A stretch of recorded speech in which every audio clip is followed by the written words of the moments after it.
నమస్తే, welcome to mega 9 TV. Gabbar Singh తర్వాత Pawan Kalyan, Harish Shankar combo అంటేనే థియేటర్లలో పూనకాలు గ్యారంటీ.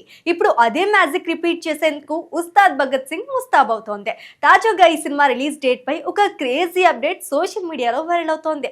మార్చి 26, 2026న ప్రపంచ వ్యాప్తంగా ఈ సినిమా గ్రాండ్ గా విడుదల కాబోతోంది.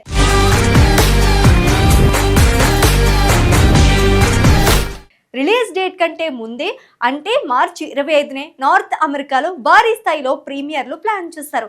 ఇక టికెట్ బుకింగ్స్ విషయానికి వస్తే మార్చి 8 నుంచే అడ్వాన్స్ బుకింగ్స్ ఓపెన్ కాబోతున్నాయట. అయితే ఇక్కడే ఒక చిన్న ట్విస్ట్ ఉంది. ఉగాది పండుగ సందడిని క్యాష్ చేసుకునేందుకు రిలీజ్ డేట్ ను మార్చి 19కి మార్చే ఆలోచనలో మేకర్స్ ఉన్నట్లు ట్రేడ్ వర్గాల్లో టాక్ వినిపిస్తోంది. ఒకవేళ ఇదే నిజమైతే అభిమానులకు ఉగాది పండుగ ముందే వచ్చినట్టే.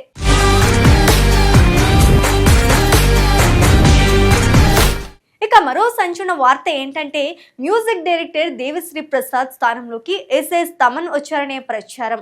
సినిమాను త్వరగా పూర్తి చేయాలనే ఉద్దేశంతో బ్యాక్గ్రౌండ్ మ్యూజిక్ బాధ్యతలను తమన్ కు అప్పగించారని ఫిల్మ్ నగర్ సమాచారం. గతంలో పవన్ కళ్యాణ్ సినిమాలకు తమన్ ఇచ్చిన మ్యూజిక్ రేంజ్ ఏంటో మనందరికీ తెలిసిందే. అయితే దీనిపై చిత్ర యూనిట్ నుంచి ఇంకా అధికారిక ప్రకటన రావాల్సి ఉంది.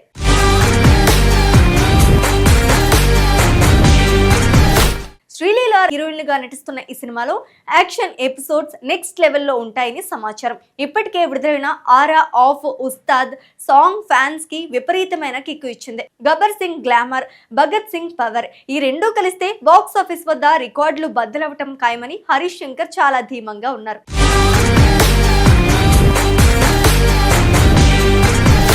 అటు పవన్ కళ్యాణ్ పొలిటికల్ బిజీలో ఉన్నప్పటికీ షూటింగ్ పార్ట్ పూర్తి చేసి ప్రమోషన్లకు సిద్ధమవుతున్నారు. పవన్ మేనరిజమ్స్, డైలాగ్ డెలివరీ పాత గబ్బర్ సింగ్ రోజులను గుర్తు చేస్తాయని ఇన్సైడ్ టాక్. మార్చి 26న థియేటర్ల వద్ద జాతర మొదలవటం ఖాయం.